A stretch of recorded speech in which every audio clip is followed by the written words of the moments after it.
Welcome back to Lipstick Index, where we take the big, scary money ideas and make them tiny.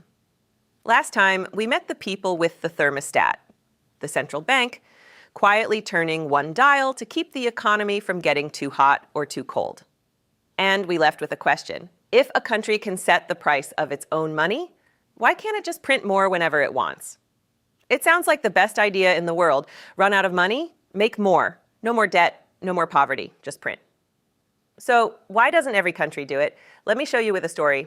Imagine a tiny island. It has 100 apples, and that's all the food there is, and it has 100 coins. That's all the money there is. One apple costs one coin. Simple. Now, the island's leader has an idea. What if we give everyone more coins? So overnight, they print 100 more coins. Now, there are 200 coins on the island, but there are still only 100 apples. Nothing changed about the apples. There are still exactly the same number of things to buy. So what happens? Each apple now costs 2 coins. The coins didn't disappear. Everyone still has money, but each coin quietly bought itself half the apple it used to. That's what printing money does. It doesn't create more things, it just makes each coin worth a little less of the things that already exist. Now, a little of this is fine. Remember episode 2? 2 pennies on every dollar every year. That gentle, normal melting. Countries aim for this on purpose to keep the engine running. But here's what happens when the printing doesn't stop. 100 years ago in Germany, the government had a problem. After World War I, they owed more money than they had. Their solution? Print more. At first it worked, then it kept going. Prices didn't puff up slowly, they exploded. In 1921, a loaf of bread cost 1 mark.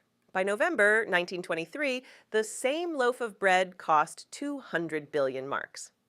That number is not a typo. People weren't paid weekly anymore. They were paid twice a day because by the afternoon, the money from the morning was already worth less. Workers rushed from the factory to the store before prices changed again. The coins and paper in their wallets weren't money anymore. They were just paper. And this is the real secret about money that nobody tells you. Money isn't worth something because a government says it is. It's worth something because everyone agrees it is. Money is a shared belief, a collective trust, a promise.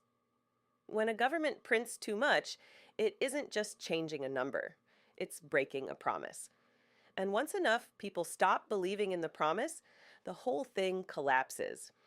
Not slowly like an ice cube, but all at once, like a dam. So the printing press isn't a magic solution. It's more like a loan you take from the future and from everyone who already saved. Print a little. Manageable. Print too much. Theft disguised as paperwork. Print without stopping. The whole promise falls apart. A government can print more paper. What it cannot print is more things to buy. Next time, we'll look at something that connects everything we've learned so far, the stock market. What it actually is, why prices move every minute, and why it behaves the way it does. If this made one big idea feel a little smaller, give it a like and follow along. I'll see you next time.